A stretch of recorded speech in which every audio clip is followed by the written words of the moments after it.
Jumpa lagi bersama dengan Pak Bombom di siaran Solata BM2 Apologet. Haleluya. Ada sukacita di rumah saudara? Tuhan Yesus berberkati. Amin. Di rumah amin. Haleluya. Biar setan iblis semua pada lari. Ya, anak-anak Tuhan pasti sudah dipenuhi semua. Ada Roh Kudus, apalagi kalau dipenuhi. Haleluya. Kalau yang tukang emosi belum penuh. Kalau sabar baru penuh. Sebentar ya, kita bahas nanti. Malam hari ini Pak Bobom akan mengambil tema, karena di seberang ada bahas-bahas Roh Kudus ya. Percaya Tuhan Yesus, terima urapan. Percaya Tuhan Yesus, menerima urapan Roh Kudus. Siapapun orang Kristen yang sudah pindah, kalau orang Kristen tetap menerima. Karena dia dibaptis, meskipun dia kepala batu, ada Roh Kudus. Roh Kudus nggak pergi, enggak. Cuma Roh Kudus itu berkabung. Ya, nanti sebentar kita bahas ya. Kalau Roh Kudus itu kan ada yang orang yang baik, orang yang bijak, itu kepenuh. Nanti kita bahas ya. Kalau Abdul ya belum mengaku ya, hikmat nggak ada, Roh Kudus nggak ada sama bilang. Jadi kalau kena mereka, kena. Oke? Pertama-tama saya salam-salam dulu buat teman-teman semua yang ada di Solata BM2 malam hari ini. Ibu Ina dari Malaysia, terus Nugraha Saputra, Alam Maha Besar, hanya Elohim ya. Nabi Suk, Shalom. Ibu Ida Sinaga, Sri Sukisti, YNWA, mana nih mana? Batu Kota, aduh, gak usah sebut namanya, malas ya. Iya Batu Kota. Ya udah, teman-teman sudah. Pertama dari Amerika Serikat, teman-teman dari Amerika Serikat, Ibu Meta, Ibu Ika, kemudian teman-teman semua. Nah, Pak John F. Sipayung ini dari Norwegia. Shalom, Bongi Melo. Di sana siang ya. Ada siang di Norwegia. Siang kan jam berapa atau berapa derajat ini Pak Payung? Jam berapa sekarang di sana? Baru udaranya berapa derajat? Paling di bawah 0 ya, minus ya. Kalau Pak Bomom kalau dingin nggak mampu ya. Penonton setia sekali selalu ya. Norwegia ya. Terus teman-teman yang ada di Eropa, terus baru Italia, Norwegia ya, Pak Payung, kemudian Pak Huta Barat di Prancis, Ibu Budi Hartiningsi di Swedia, ya Norwegia, Swedia, ya. Kemudian Ibu Ibu Ine di Kanada ya, dan Denmark atau Kanada. Terus Ibu banyak Ibu ya, Ibu Helen di Hong Kong, Ibu Nina di Taiwan mewakili. Biasanya dikirim-kirim gambar aja, kirim-kirim makanan ya. Baru makanan enak-enak lagi. Terus yang dari Korea Selatan ini belum pernah ada studio. Coba dari Korea Selatan ya, salam-salam kah di studio, bilang kami dari Korea Selatan, biar Pak Bomom salam-salam. Kalau penontonnya banyak loh dari Korea Selatan, banyak ya. Terus dari Singapura, apalagi banyak sekali Singapura. Kemudian dari Jepang, banyak. Wih, minus 4 derajat, jam 12 siang. Matahari di atas, minus 4 derajat. Aduh, pingin loh, pasti sudah salju. Iya. Ya, kemudian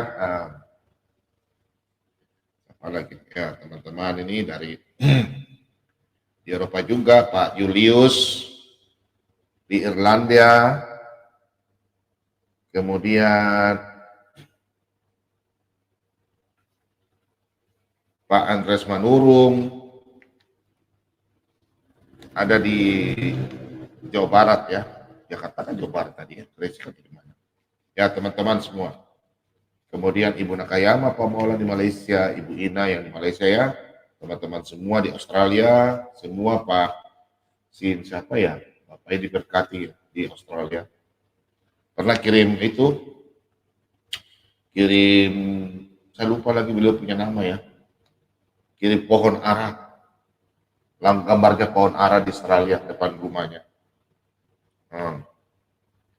Terus Pak Iwan Susanto, iya Andres Manurung, Pak Iwan Susanto, Dani, Herman Wijaya, Bang Edo, Temi, iya Temi Kamawijaya, Hans Mulyono, Hon Likim. Nah, di sini juga saya nggak tahu namanya, tapi ada di WA itu dari toko Galon Jaya di Bandung ya, di mana? Ada WA, salam-salam ya. Terus keluarga Oto Wong, Pak Ati, Santoso, Si Barani, Si Agian, Si Manupalit, Si Mamora, Ibu Titi Suciwati, Pak Binsar Sagala. Pak Binsar Sagala ini setia terus ya dengan Pak Bobo nih, nonton ya, kasih spot, Pak Sagala. Kalau orang kasih spot begitu, Pak Bobo tidak lupa. Iya tuh, kasih spot. Ayo Pak Bobo, Pak Imade, sedia. Nah dari Bali, Pak Bobo punya sahabat ya.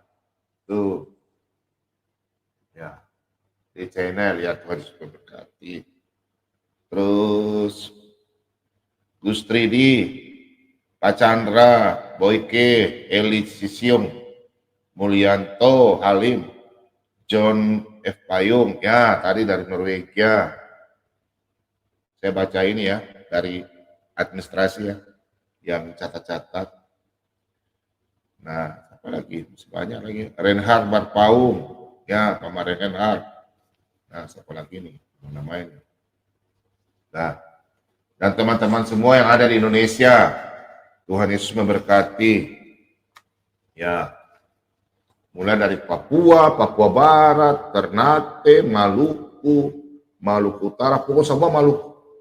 Kepulauan Maluku, Halmahera, Nusa Tenggara Timur, Nusa Tenggara Barat, Pulau Bali, Pulau Madura, Jawa Timur, Jawa Tengah, Jawa Barat, Pulau Jakarta, Bandung, pokoknya semua, Sumatera, Kalimantan ada Papinus besar. Pak Bobom cuma tahu Papinus sama siapa, lupa saya. Ya semua ya teman-teman pecinta Sholat ABM 2 malam hari ini yang ada di ini Eva Manuel, Shalom Maranatha, apalagi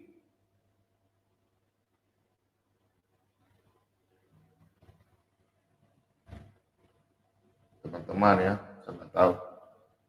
Cornelius, banyak tapi nama-nama yang aneh-aneh Pak Bobo nggak baca lah, aku tersinggung lagi, nggak mau apa. Nama-nama aneh-aneh, Edi Pramono, dan teman-teman semua yang selalu mendukung siaran Pak Bombong, Pak Lobo, Pak King David, Pak Mordekai, Pak Cica Killer, terus Pak Timothy, Pak Marban, apalagi nanti aku tak sebut, dimarahin lagi. Sofiatul, Pak Lidara Rewawa, aku lupa aja dimarahin lagi. Terus apa lagi teman-teman ini, aduh, Pak Tingkat kalau lupa ini, kalau nama orang saya suka lupa ya. Apa teman-teman ini? Ya Nabi 27, aduh Nabi 27 ada lagi. Pokoknya teman-teman semua lah, pokoknya pecinta sholat ABM, pendukung siaran sholat ABM, dan semua teman-teman semua di sholat ABM 2 anak-anak Tuhan, khusus anak-anak Tuhan yang diberkati selalu, haleluya. Oke, malam hari ini Pak Bombong akan membawa tema percaya Tuhan Yesus, terima urapan Roh Kudus. Dan Abdul jelas tidak pernah menerima dan mereka tidak punya hikmat, karena hikmat itu adalah Tuhan kita Yesus Kristus. Hikmat itu apa? Hikmat adalah kita bisa melakukan perbuatan kasih, sehingga kita semua mendapatkan kasih, karena Allah adalah kasih. Sebentar nanti Pak Bom akan membahas mengenai apa itu kepenuhan Roh Kudus di dalam orang Kristen, atau kepenuhannya orang berkepenuhan Roh Kudus, supaya kita memahami dan hikmat-hikmat yang Tuhan berikan. Apakah ya setelah Pak Bom ini ya, kita sama-sama baca firman Tuhan, Pak Bom menjelaskan bagaimana tentang Roh Kudus atau apa. Kalau main rumah mau ketawa aja, tapi Pak Bom malam hari ini ya tidak membawa suatu dominasi gereja. Saya hanya memberitakan firman sesuai Alkitabiah. Ya, jadi Malam hari ini saya tidak membawa suatu golongan gereja. Saya membawa Alkitab. Pak Made sudah ada muncul. Halo, shalom Pak Made. Ini sahabat saya ya. Selalu stay di Sholat Tabib 2. Oke. Sebelumnya nanti belum mulai kita berdoa minta tuntunan Roh Kudus. Saya percaya di malam hari ini anak-anak Kristen, anak-anak pengikut Kristus. Kristen itu apa? Pengikut Kristus.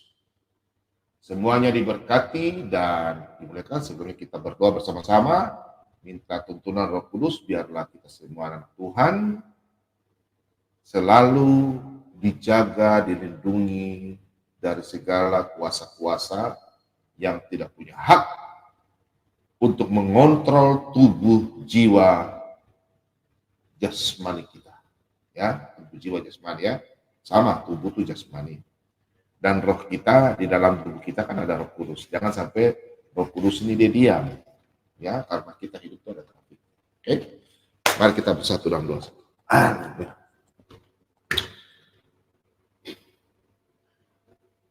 Bapa, kami datang dengan rendah hati Tuhan. Setiap hari Tuhan, Engkau selalu menjaga kami mulai setiap jam, detik, waktu Tuhan.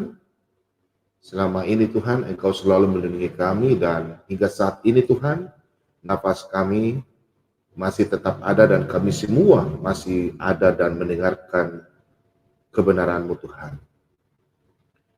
Bapa, terima kasih banyak Tuhan.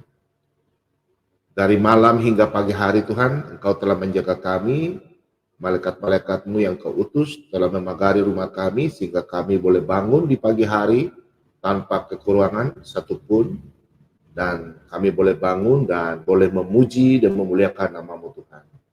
Hingga kami boleh bangun pagi Tuhan, hingga kami boleh pergi, melangkahkan kaki kami, hingga kami sesuai dengan apa yang Kau berikan kepada kami, pekerjaan yang kami lakukan.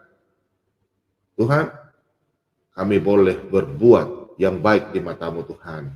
Hingga saat ini anak-anak-Mu yang mungkin masih bekerja, Tuhan Engkau berkati. Baik pekerjaan kami sebagai TNI Polri, dokter, suster, bidan, pegawai negeri, mulai dari pegawai pemerintahan, hingga pegawai swasta, pedagang, di pasar atau pedagang apapun Tuhan Engkau berkati.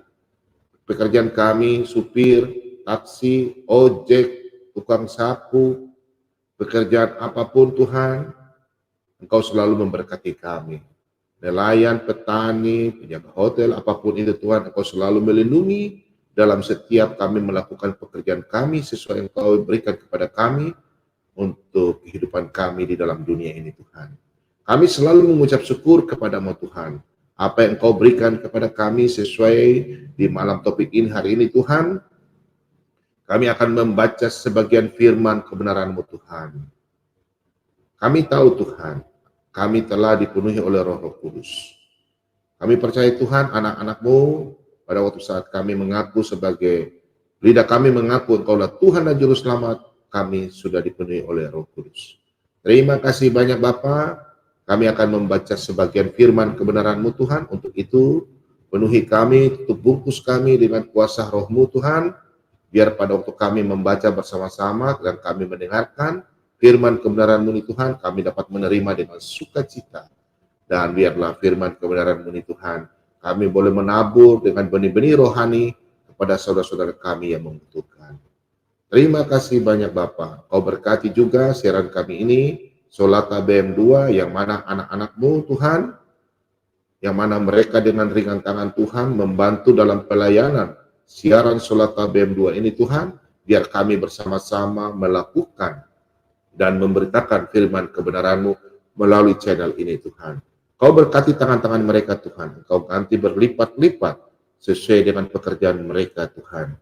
Kami percaya Tuhan, Engkau yang sumber berkat, sumber segalanya, kehidupan bagi kami Tuhan.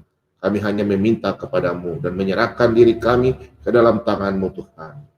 Kehidupan kami Tuhan, keluarga kami, sebagai suami, istri, opa, oma, cucu, saudara, apapun Tuhan, keluarga kami, famili, Engkau selalu jaga kami, lindungi kami, dalam persaudaraan Engkau selalu menjaga kami Tuhan. Tuhan Yesus, kehidupan kami sebagai anak-anak-Mu yang takut akan Engkau Tuhan, Engkau selalu memberkati kami dalam setiap langkah kehidupan kami Tuhan. Terima kasih banyak Bapa. Inilah doa ucapan syukur kami di dalam nama Tuhan kami Yesus Kristus.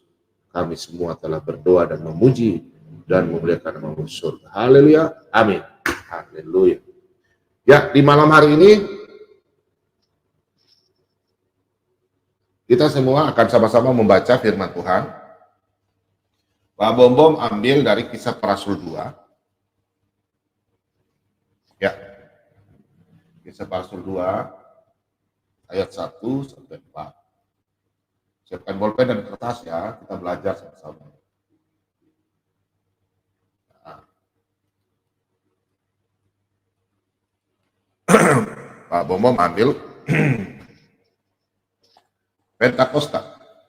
Ketika tiba hari Pentakosta, semua orang percaya berkumpul di satu tempat. Tiba-tiba turunlah dari langit suatu bunyi seperti tiupan angin keras yang memenuhi seluruh rumah di mana mereka duduk. Dan tampaklah kepada mereka lidah-lidah seperti nyala api yang bertebaran dan hinggap pada mereka masing-masing. Maka penuhlah mereka dengan Roh Kudus, lalu mereka mulai berkata-kata dalam bahasa lain, seperti yang diberitakan oleh Roh itu kepada mereka untuk mengatakannya. Haleluya. Jadi di dalam ayat sini, di dalam Kisah Para Rasul 2 ayat 1 sampai 4, di sini anak-anak Kristen, anak-anak Tuhan harus memahami, membaca firman Tuhan dengan jeli. Maksud ayat ini apa? Jangan baca baru satu ayat, oh begini. Sedangkan orang yang sudah sering memimpin ibadah aja, ya orang kalau memimpin ibadah dia penuh. Jadi kita harus bisa membedakan Roh Kudus ada dalam diri anak-anak Kristen, Roh Kudus, kepenuhan Roh Kudus itu berbeda ya, suatu hal yang berbeda ya, hal yang berbeda. Kalau Roh Kudus pada waktu dia bukan baptis, pada waktu dia lidah dan mulut mengaku Yesus adalah Tuhan, jelas hari itu langsung sudah Roh Kudus. Orang dibaptis, kalau dia tidak mengaku, biar dia tugas lama juga sudah jadi hamba Tuhan, juga sudah di penatua, menjadi apa, menjadi majelis atau menjadi apa, tapi kalau dia, ya kita tidak percaya. Nah, nanti kalau ada nggak pernah lidahnya, dia sudah bilang ya saya percaya Tuhan Yesus, tapi dia betul-betul nggak sungguh menerima. Beda ya, lidah dan mulut, tapi kalau dia nggak sungguh-sungguh, percuma, nggak ada Roh Kudus. Nah, kita lihat dalam konteksnya ayat 4, kita perhatikan baik-baik ya. Nah, di sini jelas bahwa maka penuhlah mereka dan Roh Kudus. Perhatikan, di sini ada masalah penuh. Murid-murid Yesus penuh. Nah, di sini ditekankan penuh dengan Roh Kudus. Bagaimana dengan kepenuhan Roh Kudus? Kalau orang Kristen sudah ada Roh Kudus, apa itu kepenuhan Roh Kudus, Pak Bombo? Nah, kepenuhan Roh Kudus itu contoh, ya. Contohnya begini. Suatu KKR, Anda datang ikut. Terus biasanya hamba Tuhan panggil, mari siapa yang sakit? Ya, siapa yang siapa yang mau maju ke depan kepenuhan Roh Kudus, maju. Nah, hari biasanya KKR itu kan 2 hari, 3 hari ya, 3 hari. Biasanya paling ini 2 hari lah di lapangan ya. Nah, mereka maju, hari pertama dia maju. Kan sudah ada Roh Kudus, tapi kepenuhan belum, maju. Minta Roh Kudus lagi maju. Terus yang belum, yang mungkin orang yang baru bertobat, dia datang ke situ, angkat tangan. Terus pengen Tuhan berdoa. Ya udah menerima Roh Kudus. Nanti besok lagi dia datang.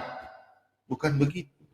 Ya, Roh Kudus itu hanya 1 kali di dalam diri anak-anak Tuhan. Kenapa demikian? Silakan baca dalam Yohanes 14 ayat 16. Roh akan menyertai kita setelah Yesus pergi. Roh Kudus akan selalu setia di dalam tubuh anak-anak Kristen. Meskipun dia berbuat dosa, tapi Roh Kudus itu tetap dia dalam duka. Ya, Roh Kudus itu dalam duka. Dia tidak keluar. Kecuali kalau dia sudah menyangkal Yesus, jelas dia keluar. Sudah pindah ya, pindah ke kepercayaan. Tapi kalau selama dia masih berbuat belum pindah tapi dia berbuat dosa, Roh Kudus itu dia berduka. Ada ya. Oke. Nah, kalau kita berbicara Roh Kudus, nah Roh Kudus bermacam-macam. Ada Roh Kudus ya. Itu Roh Kudus bermacam-macam. Roh Kudus maksudnya kalau orang kepercayaan orang Kristen itu orang yang kepenuhan dengan Roh Kudus itu bermacam-macam ya. Bahasa roh ya, macam-macam. Dia mempunyai hikmat, ya macam-macam. Kalau orang kepenuhan Roh Kudus, ya itu ada dalam 1 Korintus 12 ayat 8 dan selanjutnya. Teman-teman buka aja ya, orang kepenuhan Roh Kudus. Yang ada, ya bukan saja nanti orang bilang orang kepenuhan Roh Kudus dia bisa berbahasa roh. Ya, kita bahas ya bahasa roh itu apa ya? Apa yang dimaksud dengan Roh Kudus? Jelas banyak orang bilang Roh Kudus, Roh Kudus, Roh Kudus, Roh Kudus, tapi tidak memahami. Contoh kayak yang Abdul mereka tidak mengerti ya. Nah, yang pertama sini kita akan membahas bahwa penuh dengan Roh Kudus ya, kepenuhan dalam Roh Kudus. Oke, coba kita perhatikan kalau orang yang kepenuhan dengan Roh Kudus, karena di dalam Kisah Para Rasul 4, 2 ayat 4 ini, orang kadang sudah kepenuhan Roh Kudus. Kadang ya, minta maaf ya, kadang ada beberapa tempat, beberapa oknum berkata bahwa kamu orang Kristen kalau sudah dia lupa firman Tuhan kita baca baik-baik. Dia hanya berkata bahwa kalian orang Kristen di gereja kalian itu atau di tempat kalian itu sembahyang tidak kepenuhan Roh Kudus. Bukan begitu caranya. Bukan kita berbahasa roh bilang kita sudah berbahasa roh, kalian belum, tidak ada Roh Kudus. Salah. Pada waktu anak-anak Tuhan, ya, pada waktu saudara-saudara mengatakan bahwa Yesus adalah Tuhan dan percaya Dia adalah Tuhan dan Juru Selamat, hari itu Anda diurapi dengan Roh Kudus sesuai janji Tuhan. Di dalam Yohanes 14 ayat 6 dan Markus 1 ayat 8, Kisah Para Rasul 1 ayat 5. Yesus sendiri yang membaptis Anda dalam Roh Kudus turun atas Anda. Dengan roh ya. Jadi anak-anak Tuhan harus memahami. Nah, apa itu Roh Kudus? Dan kemudian kepenuhan. Kita berbicara ya contoh. Jangan orang mengatakan bahwa kepenuhan Roh Kudus itu yang bagaimana? Yang berbuat apa bagaimana ya? Orang yang kepenuhan Roh Kudus itu berarti dia penuh dengan hikmat. Hikmat apa? Maksudnya begini. Bukan saja dia berbahasa roh, tapi dia jadi orang yang berubah dalam kehidupannya. Berubah bukan kaya, bukan. Sifat tingkah lakunya di dalam kepada saudara-saudara, tidak cepat emosi. Ya. Dia kalau kepenuhan Roh Kudus itu sabar. Orangnya berubah. Yang dulu kita lihat dia orang jahat, berubah dia. Karena kalau umpamanya Roh Kudus ya, grafiknya lurus. Tapi kalau orang kepenuhan itu dia naik. Kalau dia jatuh dalam dosa, dia turun sedikit saja. Tapi dia naik, tetap grafiknya tuh turun sedikit, dia naik. Nah, kayak begini, bentar ya, turun, naik sedikit, turun, naik lagi, turun sedikit, naik lagi, turun lagi. Itu orang kepenuhan Roh Kudus. Tapi sebelumnya itu kita baca dulu di dalam Efesus 5 ayat 18. Kita baca dulu ya. Kita harus bahas ini masalah Roh Kudus dengan kepenuhan Roh Kudus. Jadi kita harus mengetahui. Kita baca dulu Efesus 5 ayat 18. Ya. Perhatikan di sini ya. Dan janganlah kamu mabuk oleh anggur, karena anggur menimbulkan hawa nafsu, tetapi hendaklah kamu penuh dengan Roh Kudus. Nah, di sini dikatakan bahwa dipenuh dengan, dan janganlah kamu mabuk oleh anggur, karena anggur menimbulkan hawa nafsu, tetapi hendaklah kamu penuh dengan Roh. Yang dimaksudkan anggur di sini adalah ya bisa juga anggur. Kan kita bisa lihat kalau orang mabuk, orang Kristen, pesta pora, melakukan ucapan syukur, terus pesta minum sampai mabuk. Apakah orang mabuk itu orang Kristen? Roh Kudus keluar dari dia? Tidak. Cuma Roh Kudus ada berduka. Tapi ini kepenuhan Roh Kudus? Tidak. Tidak kepenuhan. Kalau orang yang kepenuhan Roh Kudus, ya, nanti sebentar saya lanjut ke belakang, tapi orang kepenuhan Roh Kudus, dia tidak melakukan sentuh barang itu. Yang dimasukkan mabuk anggur adalah hawa nafsu, perbuatan-perbuatan yang tidak mengikuti firman Tuhan, orang jahat. Paham ya? Itu anggur. Jadi dia suka duniawi. Mabuk anggur, mabuk masalah keduniaan. Suka pesta pora, ya, suka melakukan hal-hal yang di luar apa ya, di luar ya, nggak tahu lah, nggak usah bicara ya, pokoknya nggak berkenan di hadapan Tuhan ya. Apakah Roh Kudusnya ada? Ada, selama dia belum pindah agama, dalam arti dia meninggalkan Yesus. Roh Kudus ada, cuma Roh Kudusnya berduka. Kepenuhan Roh Kudus 3. Jadi kalau kita penuh dengan Roh Kudus, itu berbeda dengan yang mendapatkan Roh Kudus. Ingat ya, yang mendapatkan Roh Kudus pada waktu dia berkata dan lidah dan mulut, dan dia yakin dalam hati bahwa Yesus adalah Tuhan dan Juru Selamat, itulah Roh Kudus. Dia sudah mendapatkan Roh Kudus. Berbeda dengan orang yang kepenuhan Roh Kudus. Paham ya? Dua arti. Roh Kudus, kepenuhan Roh Kudus. Nah, saat kita menjadi percaya, jelas otomatis langsung Roh Kudus ada dalam diri kita. Ayatnya di mana? Kita buka dalam Efesus 3 ayat 3 ayat 14. Efesus 3.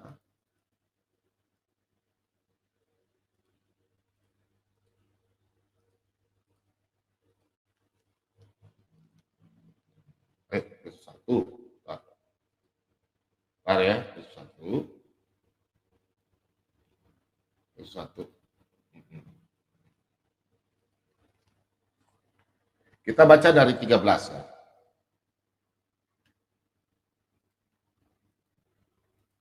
Kita baca Efesus 1 ayat 13. Di dalam Dia kamu juga, karena kamu telah mendengar firman kebenaran, yaitu Injil keselamatanmu, di dalam Dia kamu juga ketika kamu percaya. Perhatikan sini. Ketika kamu percaya, dimeteraikan dengan Roh Kudus yang dijanjikannya itu. Dan Roh Kudus itu adalah jaminan bagian kita sampai kita memperoleh seluruhnya, yaitu penebusan yang menjadikan kita milik Allah untuk memuji kemuliaannya. Nah, ini sudah jelas bahwa pada waktu kita percaya, ya otomatis langsung kita menerima Roh Kudus. Apakah Roh Kudus ada di orang sebelah? Tidak ada. Karena Yesus sendiri menjanjikan kepada kita, pada waktu kita mengaku lidah, mulut kita mengaku dan kita percaya Yesus engkaulah. Meskipun belum dibaptis, pada waktu kita percaya langsung Roh Kudus ada. Tapi apa ada penuh dengan Roh Kudus? Tidak. Nanti sebentar kita lanjut di sini. Nah, kita semua mendapatkan Roh Kudus dan mengaku Yesus adalah Tuhan. Sudah pasti ada Roh Kudus. Siapapun, orang Kristen yang tukang main judi ya, tukang nakal 01, 02, 03, 04, ada Roh Kudus dalam dirinya. Ada. Tapi berduka. Dia jadi Pak Bobo mendengar. Tuhan kan sudah menjanjikan pada waktu kita mengaku jadi orang Kristen, pengikut Kristus, Roh Kudus. Contoh aja di dalam Yohanes 7, kita buka ya Yohanes 7. Yohanes 7. Kita baca ya dalam Yohanes 7. Ayat 38. Kita baca sama-sama ya.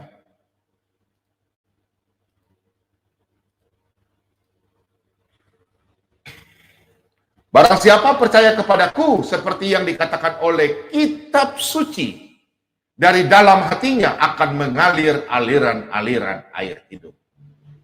Yang dimaksudkannya ialah roh yang akan diterima oleh mereka yang percaya kepadanya, sebab roh itu belum datang karena Yesus belum dimuliakan. Maksudnya apa di sini?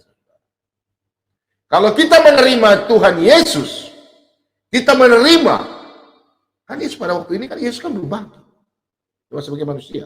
Setelah Yesus sudah dimuliakan, nah sekarang kan kita mengalami Yesus sudah bangkit. Kita orang Kristen ada karena apa? Karena Yesus sudah bangkit. Kalau Yesus tidak bangkit, kami semua nggak ada. Yang mereka tidak percaya bilang Yesus diangkat, ya udah ketinggalan. Kalau kita ini kan dalam firman Tuhan, Yesus dia mati, bangkit, dan menyelamatkan kita semua. Dia lahir, mati, bangkit. Nah inilah kami punya teman-teman saudara-saudara dari seberang. Mereka andai kata, tadi malam Pak Bombo menantang mereka. Maksudnya apa menantang mereka? Supaya mereka belajar Alkitab. Kalau mereka sudah tahu ada nubuatan, ada pengenapan, otomatis langsung mereka percaya bahwa Yesus adalah Tuhan. Amin, saudara-saudara. Karena mereka selama ini hanya membaca Alkitab, mereka tidak tahu nubuatan di mana, pengenapan di mana. Kalau mereka memang sudah tahu ada nubuatan, pasti ada pengenapan, pasti mereka tahu Yesus adalah Tuhan. Contoh saja saya kasih mereka contoh ya. Kalau orang keras kepala, makanya saya kasih tadi malam tantang. Coba Anda tolong tunjukkan nubuatan 50 di kitab Taurat, di kitab Mazmur, di kitab para nabi. Entah mau ambil dari mana, nubuatan. Dan pengenapannya di Matius, Markus, Lukas, Yohanes. Kalau dia sudah tahu, pasti dia mengaku dan langsung bilang, Yesus adalah Tuhan. Amin, saudara-saudara. Ya. Tapi mereka tidak akan mau. Mereka tidak akan mau. Karena mereka takut, karena iblis akan menutup mereka punya hati. Ketakutan mereka. Kalau memang mereka betul-betul minta tuntunan Roh Kudus, mereka akan tahu baca Alkitab. Saya mendapatkan hikmat dari Tuhan. Saya menantang mereka bukan saya bilang saya hebat. Memang saya tahu. Di kepala saya ada berapa nubuatan. Keseluruhan sekitar 300 lebih. Makanya saya mengajak mereka belajar. Di mana kita mengetahui? Di kitab Kejadian, Keluaran, Ulangan, Bilangan, Imamat. 5 kitab. Di situ ada nubuatan banyak sekali tentang Yesus itu siapa. Karena Yesus berkata dalam Lukas 24 ayat 44, sudah digenapi. Inilah yang kukatakan sesuai dalam Matius 16 kepada kalian, murid-muridku. Saya belum aku disalib. Semua akan digenapi. Kita harus belajar, saudara. Tidak mungkin mereka mau belajar. Saya saja mencari nubuatan ini, minta hikmat sama Tuhan. 10 tahun lamanya. Saya belajar mencari di mana ada nubuatan dan pengenapannya. Apakah dalam 10 tahun itu mereka, anak-anak yang tidak punya Roh Kudus, mereka bisa mendapatkan? Kalau memang dapat, haleluya. Berarti dia langsung otomatis hari ini juga dia bilang, Pak Bomong, saya siap ikut Yesus. Karena mereka selama ini tidak tahu nubuatannya di mana. Karena mereka selalu berprinter ayat. Nah, pada waktu kita menerima Roh Kudus, belum tentu kita penuh dengan Roh Kudus. Saya ingatkan, yang mengatakan bukan saya, Pak. Firman Tuhan, bukan Pak Bombo. Pada waktu kita menerima Roh Kudus, belum tentu kita penuh dengan Roh Kudus. Berbeda. Kita coba baca di Kisah Para Rasul 4 ayat 31.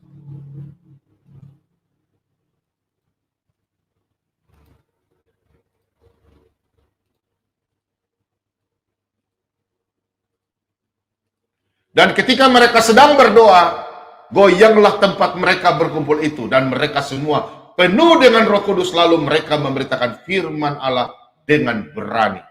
Perhatikan di ayat sini. Di dalam Kisah Para Rasul 2 ayat 1 hingga 4, khususnya di ayat 4. Murid-murid Yesus penuh dengan Roh Kudus. Kenapa di Kisah Para Rasul 4 ayat 31 mereka dipenuh lagi Roh Kudus?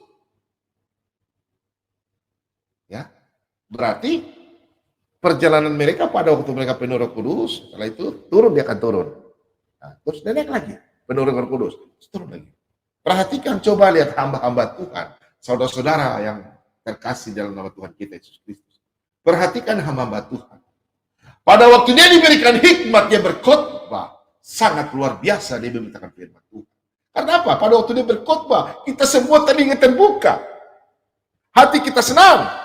Kita semua penuh dengan Roh Kudus. Baik itu yang memberitakan firman, baik pun yang mendengarkan firman Tuhan, kepenuhan dengan Roh Kudus.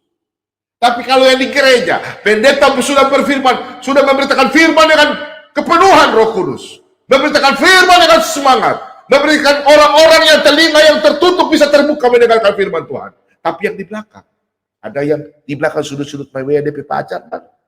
Waktu senggol-senggol, pulang gereja sempat ketemu di depan, Dia ada Roh Kudus, tapi tidak penuh dengan Roh Kudus. Paham ya anak-anak Tuhan? Orang Kristen yang ada masalah di rumah, masalah keluarga, masalah pekerjaan, dia datang ke gereja, datang. Pada waktu hamba Tuhan memberitakan firman Tuhan di mimbar, dia datang. Dia tidak mengikuti. Padahal pada waktu orang bersorak-sorak bernyanyi, sebentar saya.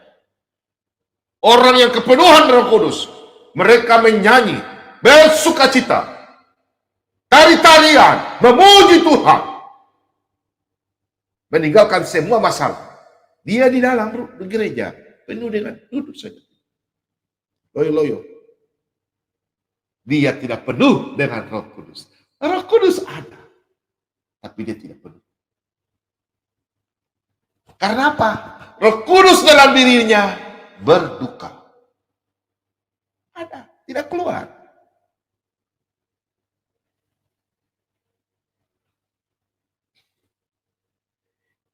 Kita menerima Roh Kudus hanya satu kali.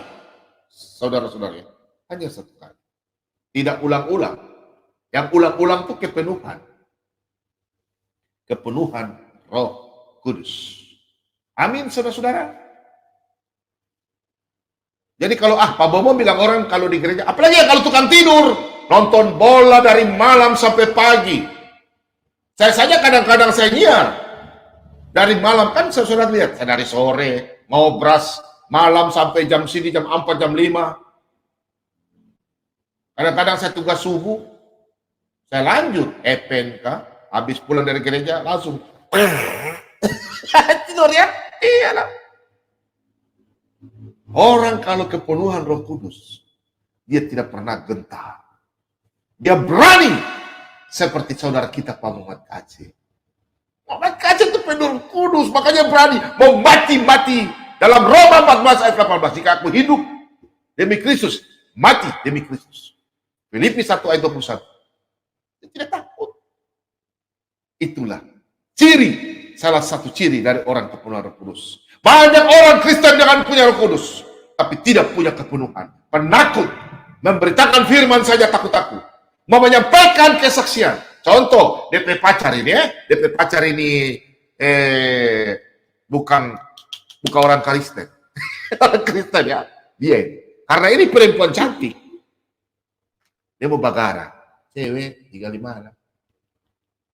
Tinggal ini. Boleh kenalan? Boleh.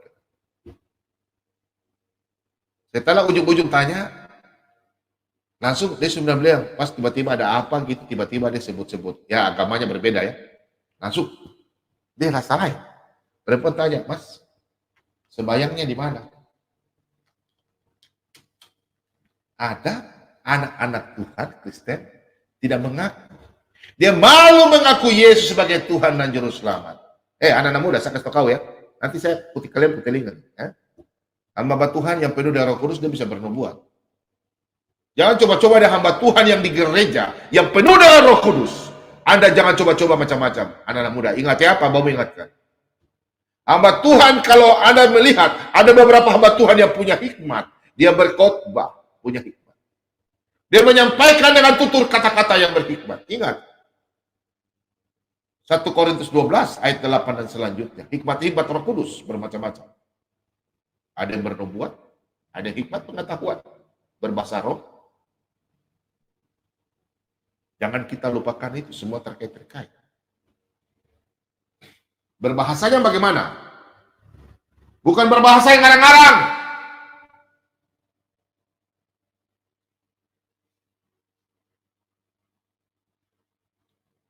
Kisah para Rasul 2 ayat 4 sudah jelas di situ.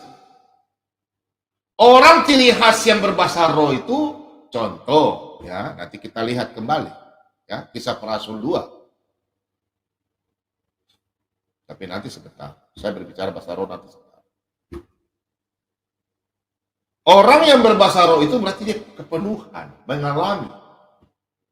Dan yang dimaksud di dalam Kisah para Rasul 2 ayat 4 dan selanjutnya, ya,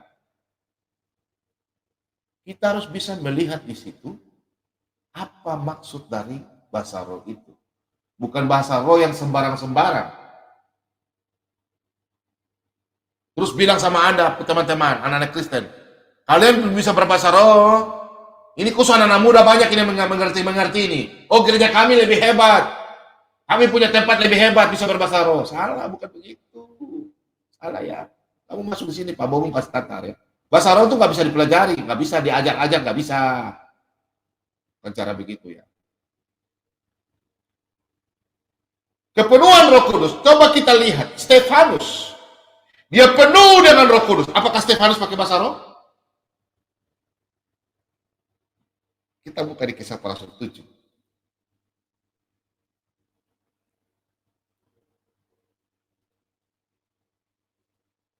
Kisah Para Rasul 7. Ayat yang ke-55.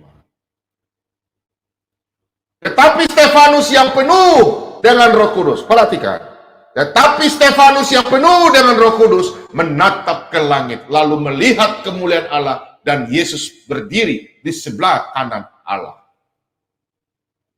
Stefanus kepenuhan dan Roh Kudus. Paulus kepenuhan. Tapi mereka tidak berbahasa roh. Sehingga pada waktu dia kepenuhan dia melihat, dia dilempar, dia berani dilempar batu sampai dia mati. Stefanus tidak berbahasa roh, tidak ada.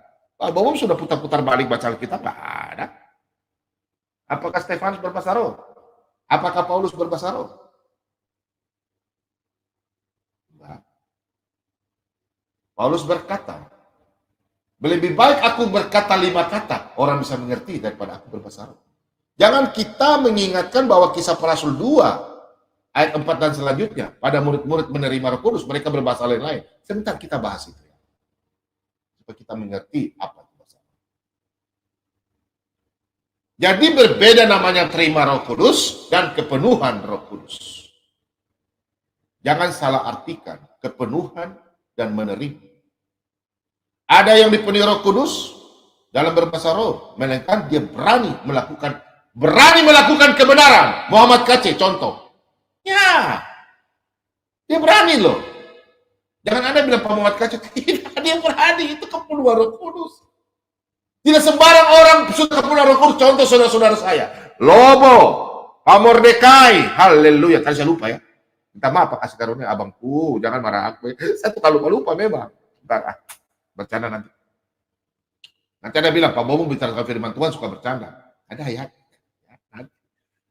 Nah, Pak Mordekai, Pak Ciler, Pak Lidara, semua teman-teman, Marban, Sofiatur, mereka berani menyampaikan firman Tuhan. Karena mereka penuh dengan teman-teman semua yang apologet, berani masuk memberitakan firman Tuhan. Karena mereka sudah tidak takut. Tapi memang ada juga pengecut, takut alamatnya ditahu. Pak Bobong, oh malas, saya malas tahu. Wajah saya penting, saya tidak menyinggung, saya tidak menfitnah atau apa. Saya berbicara Alkitab. Kemarin si Abdul itu masuk bilang, Pak Bobong ada khotbah mengenai firman. Pak Bobong kaget. Sejak kapan Pak Bobong khotbah? Ya, ada-ada aja. Ya. Ingat ya saudara-saudara ya, berbeda dengan kepenuhan dan berbahasa roh. Contoh Paulus dalam Kisah Para Rasul 13. Kita buka ya, Kisah Para Rasul 13.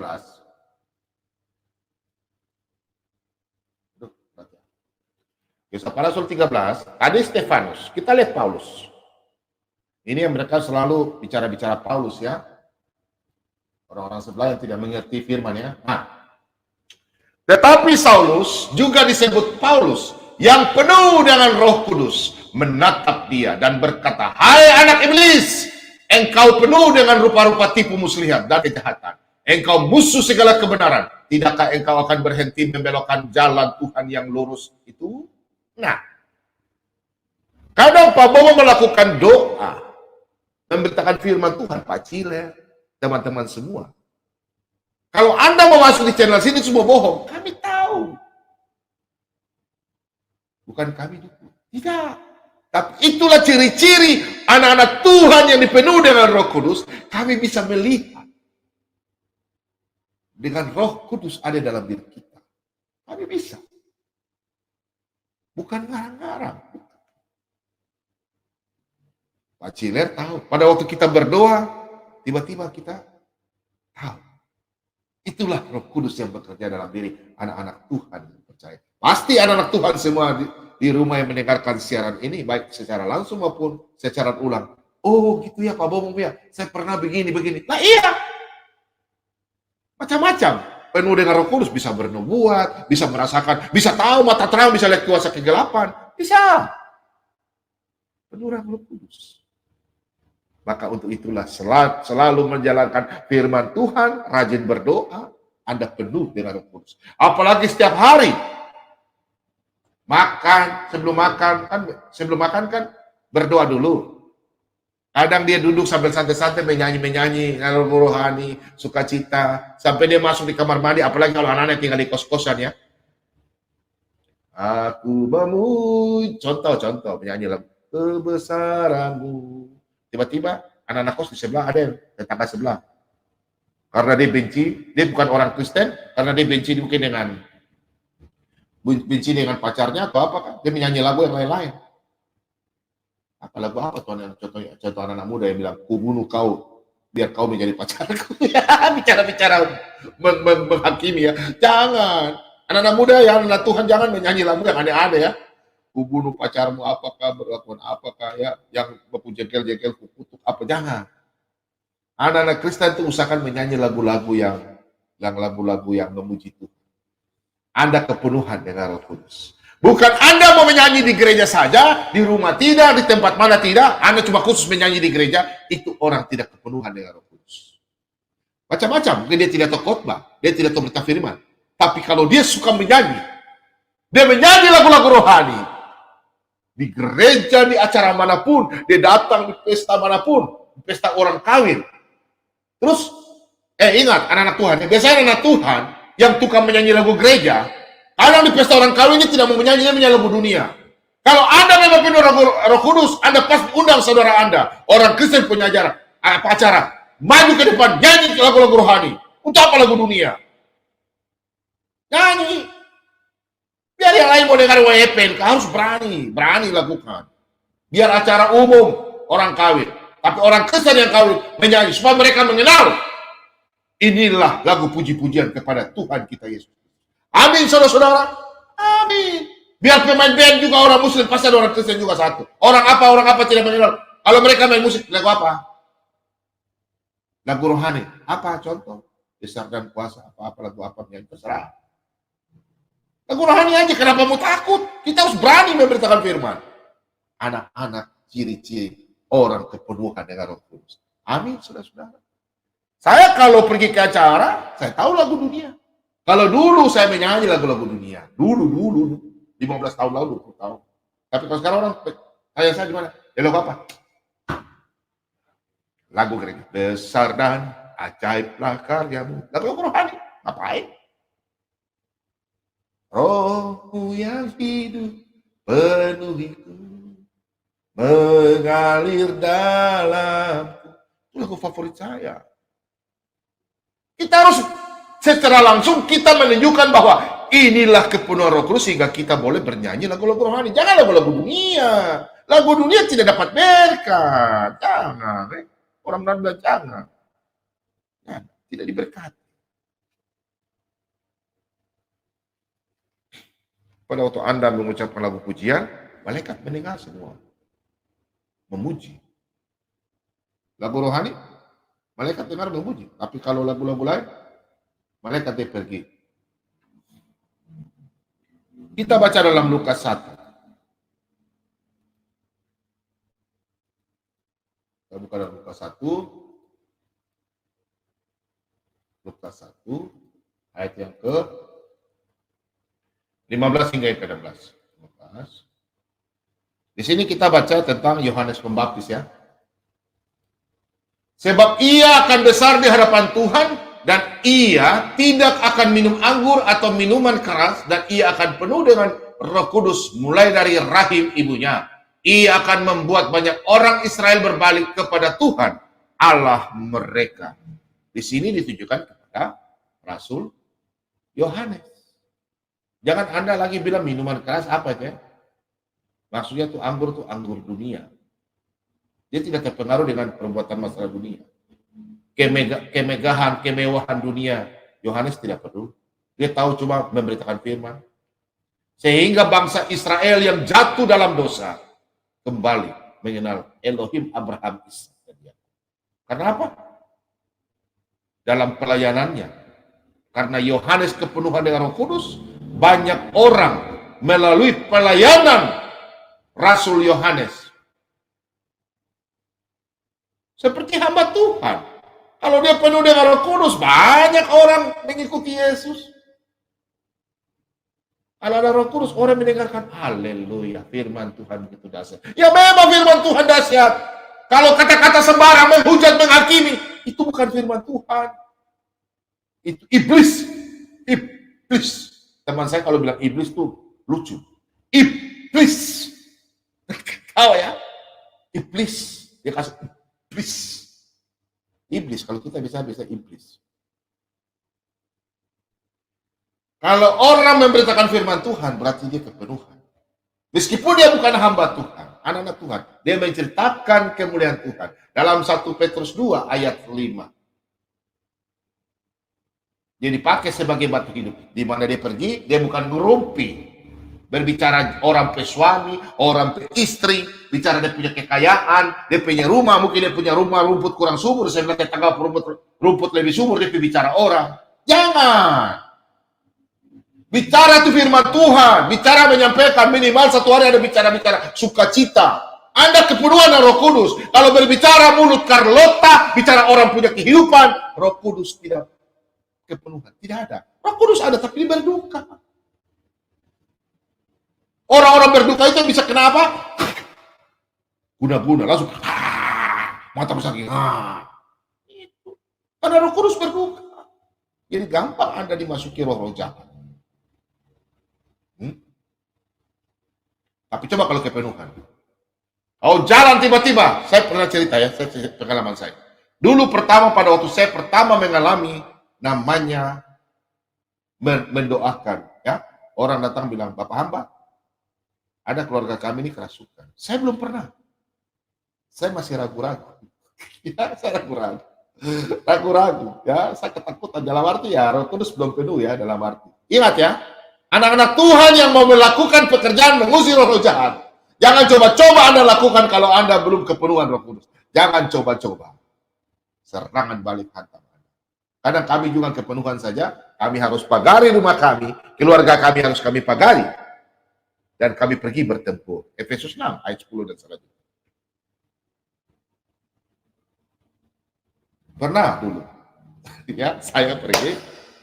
Terus kami ke sana berdoa. Saya dengan ada beberapa hamba Tuhan. Kita ke sana sementara kita berdoa.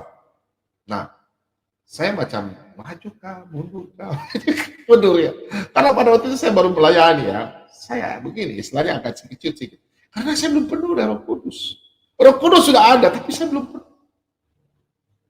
Hati-hati ya, yang belum penuh Roh Kudus, jangan coba-coba Anda ikut-ikutan.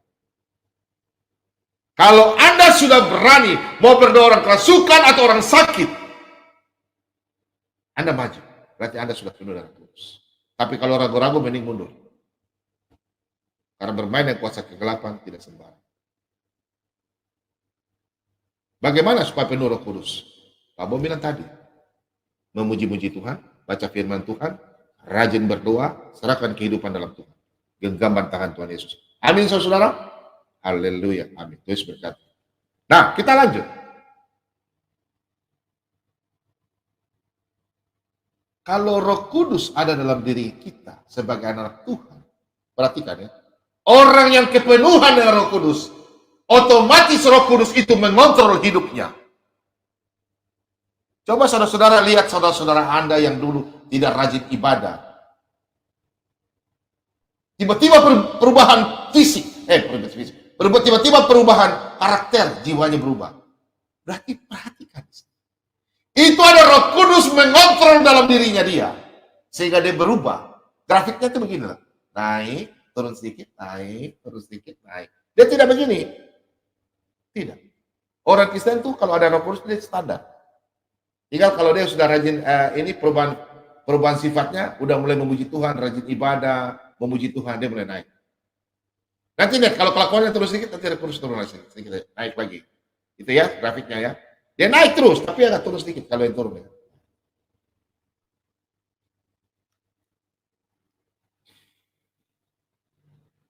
Jadi kalau anak-anak Tuhan yang rajin baca firman Tuhan, takut akan Tuhan, rajin ibadah, rajin dalam persekutuan, gereja, khususnya anak-anak muda yang malam hari dengar Pak Bombong, tinggalkanlah sudah masalah-masalah dunia.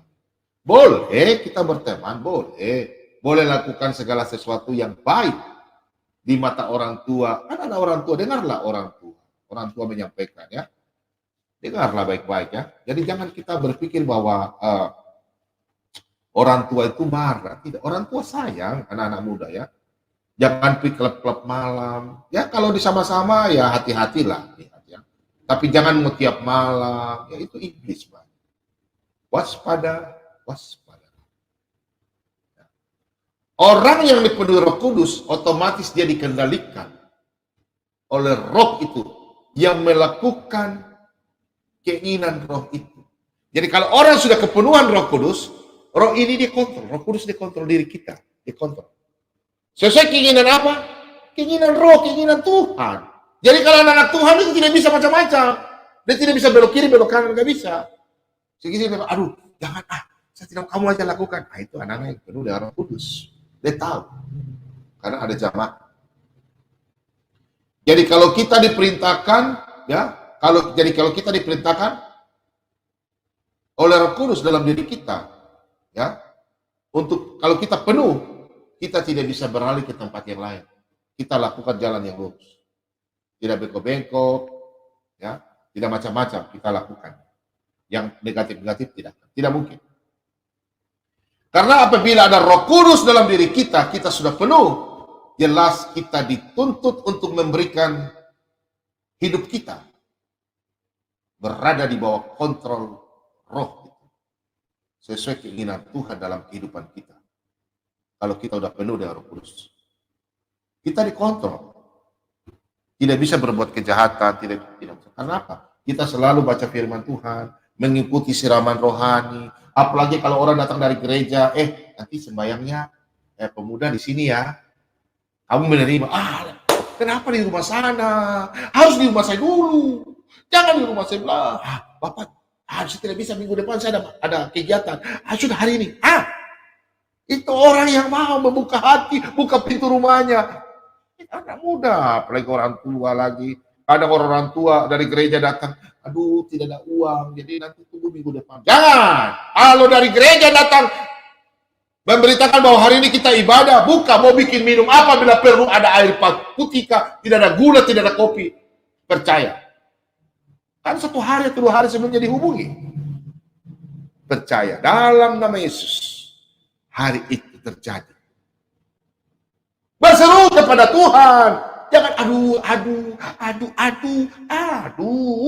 Kenapa panggil si aduh? Sekalian panggil Abdul aja lah. Jangan panggil si aduh. Pas terima ada undangan, pas dari gereja majelis atau penatua atau Bapak Pendeta sendiri datang bilang kita beribadah hari ini, langsung terima. Oh haleluya, sukacita. Iya Bapak hamba, terima kasih banyak ya. Nanti besok saya layani. Itu. Jangan tutup pintu. Dulu 20 tahun lalu itu yang terjadi pada saya. Dulu. Masih muda. Makanya apa yang buruk itu saya beritahu.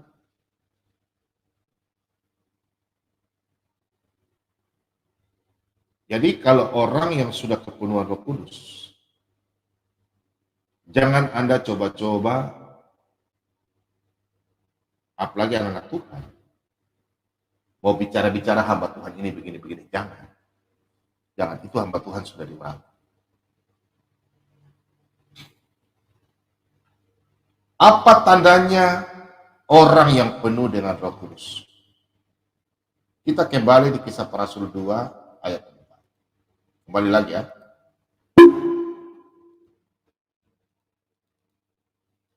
Kita kembali lagi baca, kita baca kembali ya. Nanti ayat lain lagi ya.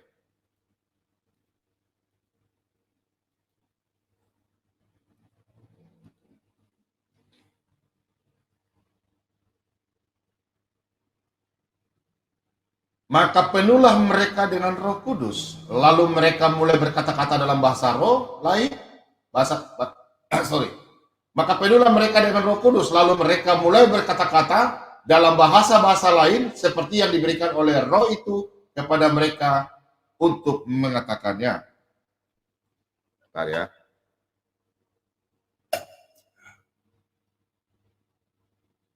Karena ayat ini banyak orang ya. Karena ayat ini, minta maaf ya, Kisah Para Rasul 2 ayat 4 ini, karena banyak orang ada oknum. Saya pernah menerima di channel saya ya. Dia mengatakan bahwa dia punya gereja itu, minta maaf ya, ini oknum.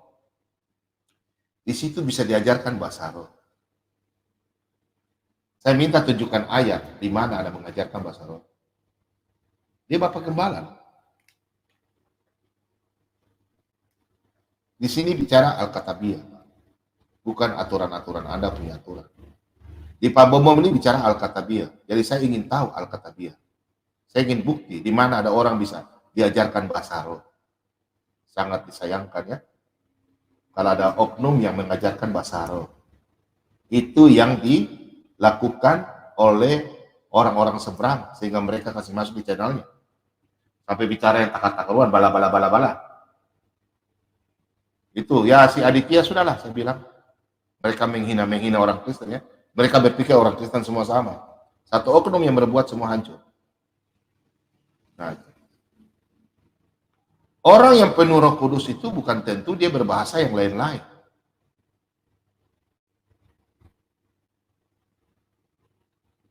Nanti kita buka sebentar.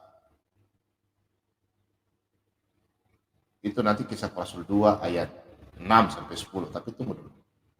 Kita buka di Kisah Para Rasul 4. Bentar ya, nanti kita lanjut ke situ.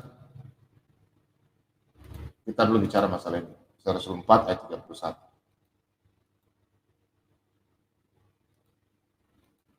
Dan ketika mereka sedang berdoa, goyanglah tempat yang mereka kumpul itu dan mereka semua penuh dengan Roh Kudus, lalu mereka memberitakan firman Allah dengan berani. Yang pertama malam ini saya tekankan adalah karena kita ini dunia apologi. Saya menspot dan semua anak-anak Tuhan di dalam room, dimanapun yang mendengarkan Pak Bobo. Semua anak-anak Tuhan melihat yang anak apologet, Kristen khususnya. Mereka berani memberitakan firman Tuhan. Marilah kita anak-anak Tuhan yang tidak punya kelebihan seperti mereka, spot channel-channel, sponsor channel-channel Kristen yang berapologet. Karena mereka dipenuhi dengan Roh Kudus, mereka berani memberitakan firman Tuhan ya, saudara-saudara semua sesampaikan. Tidak sembarang. Ada hamba Tuhan tidak berani menghadapi dan ini. Kadang-kadang mereka tutup layar mereka. Ya. Berikan dukungan kepada anak-anak Tuhan yang berani berapologet, memberitakan firman Tuhan. Karena mereka kepenuhan dengan Roh Kudus. Bukan saya membela diri saya, tidak. Itu kenyataan dengan firman Tuhan. Sudah jelas ya, ini ada ya. Dan ketika mereka sedang berdoa, goyanglah tempat mereka berkumpul itu dan mereka semua penuh dengan Roh Kudus. Lalu mereka memberitakan firman Allah dengan berani. Anak-anak Tuhan, contoh Bapak Muhammad Kaci, bukan dia cari gara-gara, tidak, dia berani. Dia berani memberitakan firman Tuhan. Bapak Pendeta Saifuddin Ibrahim, dia berani. Contoh Sang Debaters, dia berani. Yang berani buka wajah. Ibu Fadila, Fatima, semua anak-anak Kristen. Mereka berani. Karena apa? Kepenuhan Roh Kudus. Bukan yang orang yang tutup layar juga tidak. Tidak. Mereka memberitakan firman Tuhan. Tapi memang kalau yang sudah buka layar kayak begini, memang lebih berani Pak ya. Jangan marah ya, yang tidak kasih lihat wajah ya. Ya. Tapi kalau sudah kasih lihat wajah begini, berani mereka. Apalagi yang seperti Bapak Muhammad Kaci. Saya lihat dia baju, batu, mau apa-apa. Ada penuh dengan kudus. Dia tidak berpikir kalau mau mati, dia tidak berpikir lagi. Kalau dia mau cari uang, nggak mungkin dia mau cari uang begitu. Saya lihat, makanya waktu pertama saya lihat, haleluya, ini laki-laki satu dasar. Kepenuhan dari Roh Kudus. Bukan saya dukung, bukan. Firman Tuhan. Perhatikan baik-baik saudara-saudara. Kisah para Rasul 4 ayat 31. Dan ketika mereka sedang berdoa, goyanglah tempat mereka berkumpul itu. Dan mereka semua penuh dengan Roh Kudus. Lalu mereka memberitakan firman Allah dengan berani. Haleluya. Pak Muhammad Kacir berani kasih? Saudara-saudara. Berani. Dia punya kata-kata apa dalam Kisah para Rasul? Dalam Ibrani 3 ayat 13. Salam sadar. Haleluya.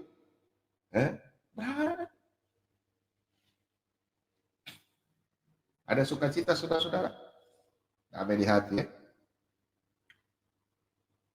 Waktunya sudah berapa ya? Sudah 1 jam ya. Jangan. Firman Tuhan tidak boleh dibatas dengan waktu. Harus terus, maju terus beritakan firman Tuhan. Harus dengan berani. Kita baca dalam Lukas 1 ayat 67.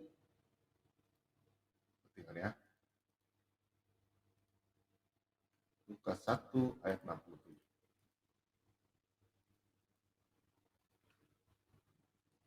Ya, pelan-pelan, nggak bisa, Pak Bom. Ada bilang ya. Minta maaf ya, ada bilang Pak Bobong pelan-pelan, speaker handphone rusak. Ya udah kasih kecil aja, nanti Pak Bobong nggak bisa. Memang Pak Boba dan besarnya suara besar ya. Dan Sakaria, ayah daripada Yohanes ya. Ayahnya penuh dengan Roh Kudus lalu bernubuat katanya. Nah, di sini jelas ayahnya Yohanes Pembaptis penuh dengan Roh Kudus. Jadi orang penuh Roh Kudus itu bisa bernubuat, bisa berkata-kata dan hikmat, dia berani memberitakan firman Tuhan, macam-macam. Hikmat itu ada di mana? Silakan baca sendiri. 1 Korintus 12 ayat 8 hingga ayat 11. Orang-orang ciri-ciri yang penuh Roh Kudus. Jadi jangan Anda katakan di satu gereja bilang ada tidak punya bahasa roh. Jadi dia nggak punya ada Roh Kudus. Bukan caranya begitu. Ya, itu justru itu anak iblis. Itu ajaran salah, oknum salah. Ya, baca firman Tuhan baik-baik. Jangan mempreaching anak-anak Kristen yang tidak ini. Nanti sebentar saya jelaskan. Oke, ini baru kita buka. Kisah para Rasul 2. Kita lanjut. Kisah para Rasul 2. Nah, ini kita harus memahami ya. Apa itu bahasa roh? Kisah para Rasul 2 ayat 6. Abu membaca hingga yang ayat yang ke 10 ya. Ketika turun bunyi itu,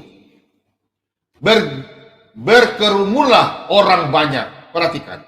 Ketika turun bunyi itu, berkerumunlah orang banyak, mereka bingung. Karena mereka masing-masing mendengar rasul-rasul itu berkata dalam bahasa mereka sendiri. Mereka semua tercengang-cengang dan heran. Lalu berkata, bukankah mereka semua yang berkata-kata itu orang Galilea? Bukankah semua yang berkata-kata itu orang Galilea? Bagaimana mungkin kita masing-masing mendengar mereka berkata-kata dalam bahasa kita sendiri, yaitu bahasa yang kita pakai di negeri asal kita. Kita orang Partia, Media, Elam, penduduk Mesopotamia, Yudea, Kapadokia, Pontus, dan Asia. Frigia dan Pamfilia, Mesir, dan daerah-daerah Libya yang berdekatan dengan Kirene, pendatang-pendatang dari Roma. Oknum-oknum, Anda belajar lagi baik-baik ya. Apakah Pak Bomo mau kasih sekolah lagi? Kalian kan sudah sekolah. Baca Kisah para Rasul 2 ayat 6 sampai 10. Berbahasa itu bagaimana? Baca baik-baik. Maksudnya begini. Pak Bombom sekarang, Pak Bombom, Pak Mordekai, Pak Lobo, Pak Lidara. Kami ini kan bersuku yang berbeda. Contoh, saya suku, memang saya orang Toraja. Yang kedua Pak Mordekai, dia dari Kalimantan. Jelas dia punya bahasa berbeda dengan saya. Nah, kemudian, salah, bukan begitu. Maksudnya begini, saya, Pak Bombom, Pak Lobo, Pak Mordekai, Kami ini semua satu suku. Contoh kami semua ini berapa orang di sini, kita satu suku orang Toraja. Sorry ya, kami orang Toraja. Kami tidak pernah berbahasa Batak, bahasa Aceh, bahasa Jawa, Jawa Barat, bahasa Jawa, Bali, bahasa Ambon atau bahasa apa. Kami nggak pernah. Kami nggak pernah belajar. Tapi pada waktu kami 5 orang ini mau pergi melakukan penginjilan ke masing-masing daerah, kita kepenuhan dengan bahasa, kita penuhan dengan Roh Kudus, sehingga yang kami tidak tahu berbahasa itu kami bisa. Padahal kami nggak pernah sekolah, belajar, tahu paham ya. Jadi pada waktu di situ di Kisah Para Rasul 2 itu, mereka adalah orang Galilea, tapi di situ semua berbagai suku. Pada waktu mereka berbahasa roh, orang ini mengerti, orang ini mengerti, orang ini mengerti, orang ini mengerti. Paham ya? Jadi mereka bukan pakai bahasa lain. Contoh, ada sekolah yang mengajarkan bahwa kalian bisa berbahasa roh. Tolonglah bahasa roh yang tidak bisa dimengerti. Kalau kita bilang, baca cepat-cepat, ambil buku, jalan kaki dengan motor jalan cepat, kan mengerti. Contoh, ini bedak, ini baku, ini kayu, ini handphone, kan orang mengerti. Yang tidak mengerti bahasanya bagaimana? Ya mungkin sing sing sing sing sing sing sing sing dang dang dang dang dang dang dang. Itu orang kan tidak mengerti. Jangan ya. Yang dimasukkan bahasa roh di dalam Kisah Para Rasul 2 ayat 6 sampai 10 adalah pada waktu anak-anak Tuhan memberitakan firman Tuhan di suatu daerah terpencil.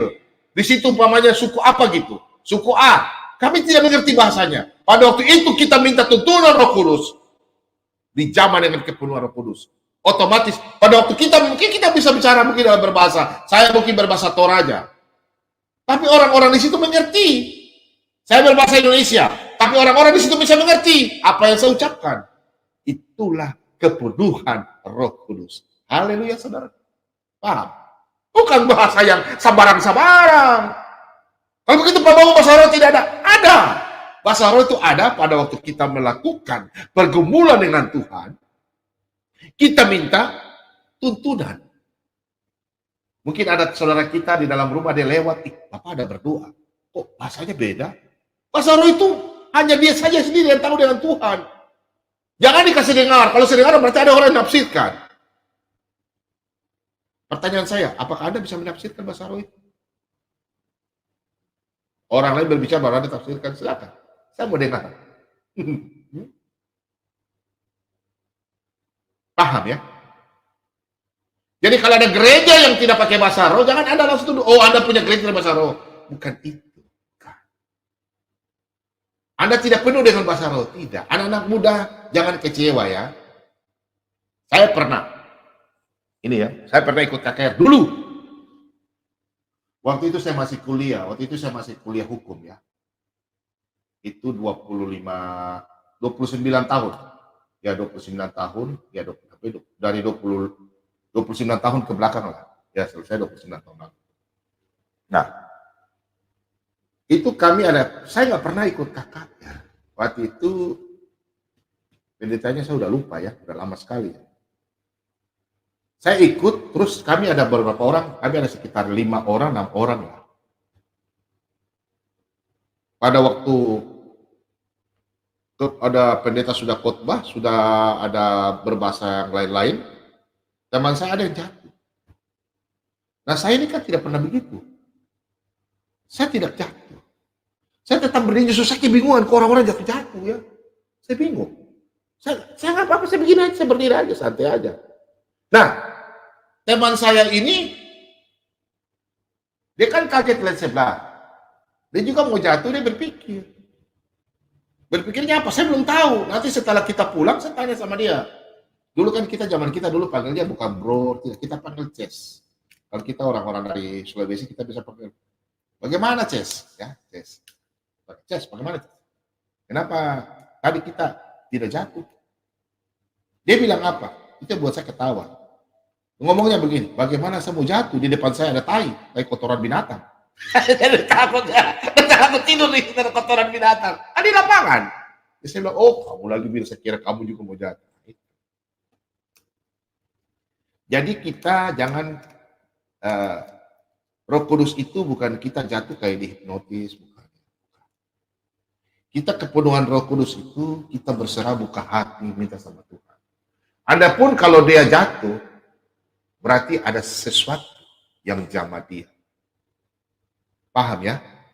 Bukan dia berbahasa kayak lari kami cepat. Itu kerasukan. Apalagi ada yang kepenuhan Roh Kudus bertutup mata. Tidak. Itu orang stres. Bukan kepenuhan Roh Kudus. Contoh begini. Tidak. Itu stres. Roh Kudus bukan begitu. Roh Kudus lemah lembut. Kalau Roh Kudus itu ada masuk dalam diri orang, dia langsung begini. Langsung ada buka hati sampai air mata jatuh. Itu kepenuhan Roh Kudus. Dia langsung bilang, haleluya. Bukan haleluya. Bukan begitu. Roh Kudus itu suci, saudaraku. Jangan menghina Roh Kudus. Ya, Yesus kasih. Jangan. Kalau Roh Kudus datang, kita buka hati dengan hati yang tulus, kita terima urapan. Kadang sampai bulu badan merinding, pada hati macam enak, kayak macam badan ringan mau terangkat. Lepas beban-beban dosa, lepas, itu zaman Roh Kudus. Jangan bicara yang lain-lain, tidak ada itu. Pada waktu Anda di rumah berdoa, memuji Tuhan, nanti orang lainnya dengar lewat. Itu kepenuhan Roh Kudus. Bukan Anda di gereja tunjuk mau Anda di suatu gereja, Anda tunjukkan Anda penuh Roh Kudus, Anda bicara yang orang tidak mengerti, apalagi tidak ada yang terjemahkan. Ayatnya di mana? Paulus saja tidak ditulis dalam Alkitab bahwa Paulus berbahasa roh. Ada Paulus di mana? Tidak, kepenuhan Roh Kudus. Tidak ada Paulus kata-kata dalam bahasa roh. Ya, kepenuhan Roh Kudus itu kita buka hati. Kita berbicara dengan hati yang lembut, lemah lembut. Orang yang mendengar kita, oh haleluya. Hati kita bersuka cita. Menerima kepenuhan Roh Kudus itu ada sukacita. Bukan bikin kaget-kaget orang.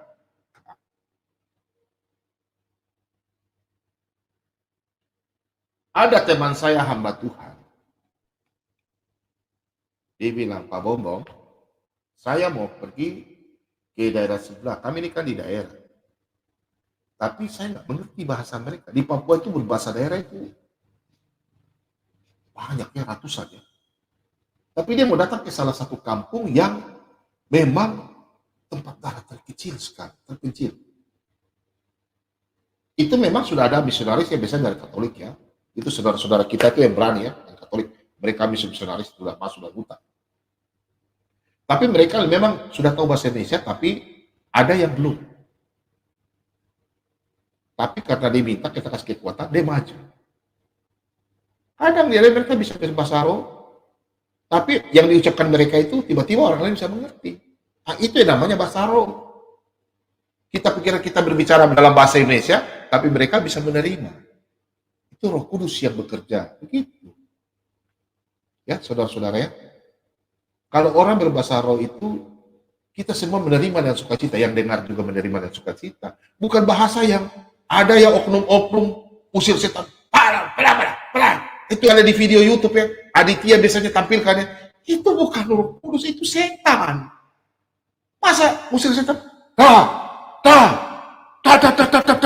Aduh. Saya saja usir setan gak pernah begitu. Kita hamba Tuhan tuh tumpang tangan di orang yang haleluya. Kita berdoa dalam nama Yesus. Kita jamah dia dengan roh. Bukan aduh, saya bingung kok ajaran mana ini? Ya, kalau Anda nonton, Anda protes masih masuk, saya berani siap layani Anda. Layani Tuhan itu bukan dengan cara-cara mengajar yang salah-salah. Jangan Anda menghujat Roh Kudus. Roh Kudus itu jemaat datang, orang kerasukan kita, hamba Tuhan dipanggil, kita di sana, mari kita bersatu. Ada firman Tuhan jelas. 2 orang benar besar kuasanya. Di mana 2-3 orang berkumpul di situ dalam nama Yesus, bukan 2-3 orang berkumpul dalam berbahasa roh, tidak ada ayatnya. 2-3 orang berkumpul dalam berbahasa roh, setan keluar, tidak ada ayatnya. Di mana ayatnya? Tunjukkan sama saya. 2-3 orang berkumpul di situ, Tuhan Yesus hadir, Roh Kudus hadir. 2 orang benar besar kuasanya, Yakobus 5. Bukan Anda datang ke situ 2-3 orang, bukan berdoa.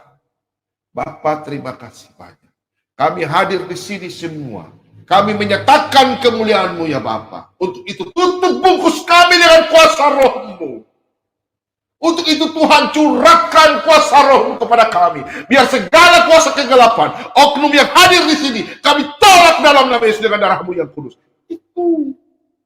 Bukan tutup apa sih? Aduh. Saya nonton di video itu saya ketawa-ketawa ya. Hamba Tuhan kasih contoh yang baik kepada jemaat lah. Jangan bahasa Roh Kudus diajar lah, jangan.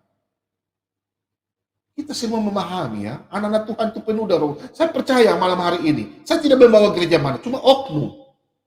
Di YouTube coba Anda sudah nonton, anak-anak Tuhan. Ada beberapa gereja, dia mengatakan melakukan bahasa Roh, tapi ada penerjemah. Ada.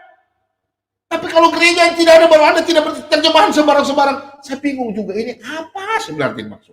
Dia sendiri juga saya tanya, benar. Itu kalau dia tipu, urusannya dengan Tuhan. Terjadi sudah Malaki 2 itu. Akan dilempar kepada mereka. Orang-orang pembuat kejahatan dalam Matius 7 ayat 21 hingga 23. Kita lihat Efesus 5 ayat 18. Ciri-ciri orang kepenuhan Roh Kudus. Ya, kita baca ya. Kita buka dalam Efesus 5 ayat 18.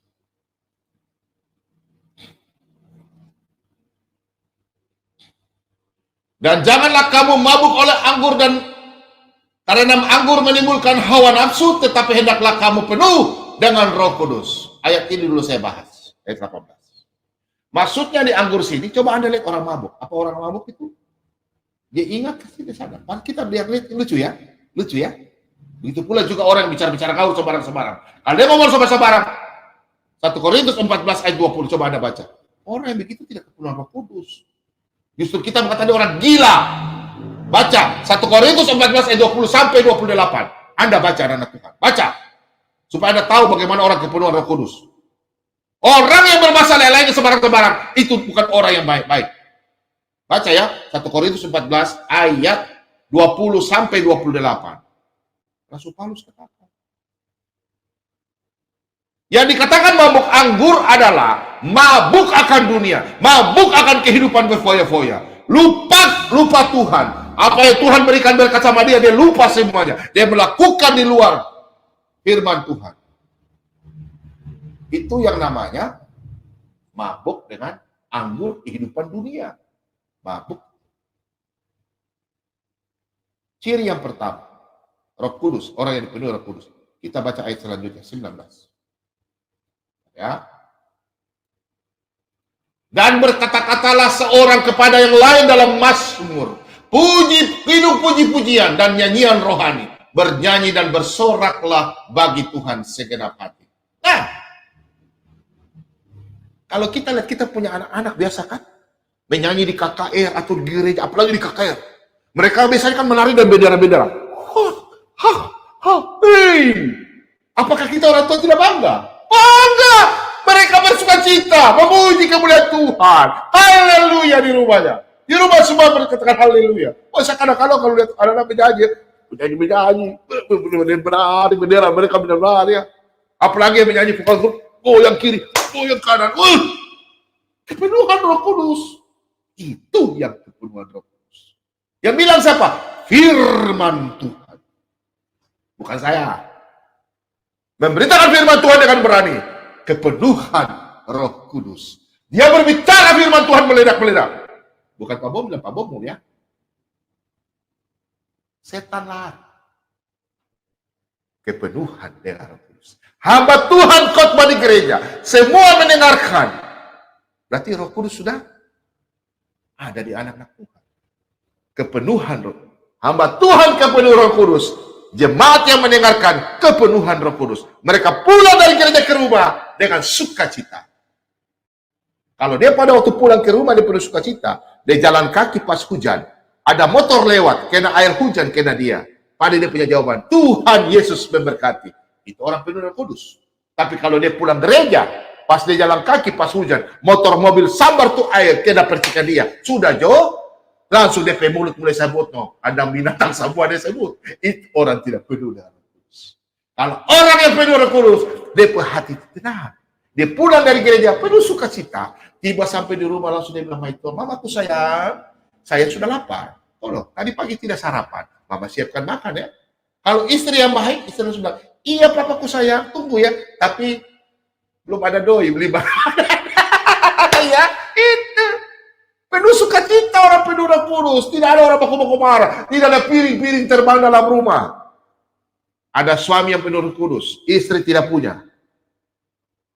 Satu yang penuh Roh Kudus harusnya dia menentarkan semua. Karena kalau yang satu penuh, Roh Kudus pimpin dia, Roh Kudus kontrol dia. Tidak mungkin pada waktu istri suaminya langsung bilang, tidak mungkin. Pasti dia sabar. Mungkin saja dia bilang, udah anak Tuhan kok ribut. Pasti. Bukan dia takut istri. Sebentar, nanti kita lihat ke situ ya. Di ayat 19. Kita lihat ya. Kemudian ayat yang ke-20. Ciri-ciri orang yang penuh dengan Roh Kudus ya. Ucap syukur senantiasa atas segala sesuatu dalam nama Tuhan kita Yesus Kristus kepada Allah Bapa kita. Kadang orang tidak mengerti apa itu ucap syukur. Ya, kadang orang tidak mengerti. Banyak tidak mengerti itu apa ucapan syukur. Betul nggak, saudara-saudara?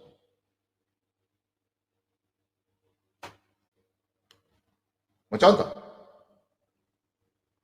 Sebentar ya, ada gangguan layar nih, ya. Goyang ya.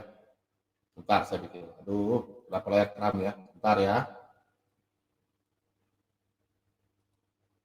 Tunggu teman. Sorry ya. Untung Pak Bobom sudah belajar. Kalau tidak, kebingungan Pak Bobom. Untung. Masih salah ya, ntar ya. Kayaknya sudah ini. Sudah oke. Pak Bobom sudah belajar dulu, Pak Bobom gaptek. Kebingungan, teknisinya kan tidak ada. Puji Tuhan. Nah, jadi anak Tuhan Pak Bobom sampaikan. Kalau kita orang anak Tuhan yang mengucap syukur, pas suami punya gaji kurang, sudah dipotong dengan kredit, istri juga tahu, terus suami datangkan, bulan ini biasanya kita punya beras jatahnya 50 kilo. Tapi karena potong dengan ini, potong ini, Bapak cuma hanya mampu beli 30 kilo. Istri yang baik, suami yang baik, menerima dengan sukacita. Mengucap syukur. Dia menerima dengan hati yang tulus. Haleluya. Terima kasih banyak. Tuhan Yesus baik. Itu orang ciri-ciri kepenuhan Roh Kudus. Dia dibantu, diberikan sama orang berkat meskipun sedikit atau banyak ataupun tidak ada sama sekali. Dia selalu, Tuhan terima kasih banyak. Aku mengucap syukur. Yang pertama adalah nafas Anda diberikan. Kadang-kadang Anda, anak-anak muda zaman sekarang, terpengaruh dengan sebelah. Mungkin dia lahir dari orang susah, baru dia lihat anak-anak yang hidup dari lahir orang yang sudah berada. Dia tidak mengucap syukur, Tuhan. Anak muda ya, kau dengar bapak-bapak ini. Tuhan, kenapa ya saya dilahirkan ini? Karena pengaruh setan. Kenapa saya begini ya, keluarga saya begini? Dia tidak bersyukur, dia hidup di dalam keluarga ya. Mungkin orang di sebelah orang kaya, tapi kehidupannya hancur balau Anda tidak tahu. Tapi Anda hidup di dalam orang Kristen, tapi yang miskin, tapi punya sukacita. Miskin akan kekayaan, tapi kaya akan firman Tuhan. Amin, saudara-saudara. Banyak anak-anak Tuhan yang tidak hebat-hebat, tapi mereka selalu memuji, memuliakan nama Tuhan. Mereka selalu hadir di kegiatan gereja. Kegiatan gereja mereka hadir. Banyak yang saya lihat. Justru orang-orang hebat kadang-kadang mereka apa? Malas ke gereja. Minta maaf ya, banyak. Malas ke gereja. Mereka lebih dahulukan mereka punya usaha daripada pekerjaan-pekerjaan Tuhan. Nanti udah gampang lah. Pokoknya berapa saya sumbang aja udah. Sumbang udah. Gak apa-apa. Hati-hati. Tuhan yang memberi, Tuhan juga yang mengambil.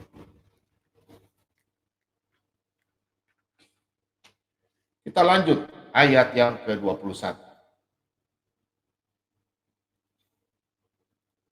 Dan rendahkanlah dirimu seorang kepada yang lain di dalam takut akan Kristus. Nah, ciri-ciri orang yang takut akan Tuhan ialah orang yang kepenuhan Roh Kudus.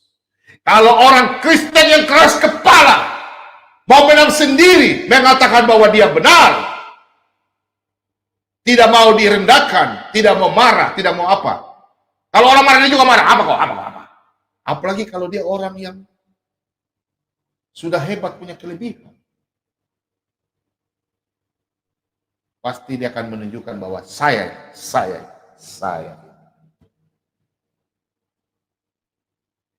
Dalam segi masalah harta kekayaan, dalam segi kepintaran pengetahuan, dalam segi pergaulan sesama-sama teman. Tapi saya yakin pecinta Sola KBM 2 adalah anak-anak yang takut akan Tuhan dan selalu ingin haus mendengarkan firman Tuhan di dalam siaran Sola KBM 2. Saya yakin dan percaya anak-anak yang Tuhan yang malam hari mendengarkan firman Tuhan semakin diberkati. Karena mereka semua dengan rendah hati takut akan Tuhan. Ingat baik-baik, hari ini yang masih keras kepala, yang masih ada keegoisan tinggi, rubahlah. Kalau Anda ingin kepenuhan Roh Kudus, buka hati. Sifat-sifat dulu yang jelek Anda tinggalkan. Caranya bagaimana? Berdoa minta. Bukan minta berbahasa, bukan. Sifat Anda, Tuhan, urapi saya Tuhan. Biarlah saya menjadi orang yang bisa lebih sabar. Pelan-pelan Tuhan berikan, pelan-pelan. Itu sifat Anda akan berubah di situ. Bukan Anda bisa berbahasa Inggris, bisa bahasa Prancis, bisa. Bukan. Minta karakter dirubah. Jadi orang yang sabar.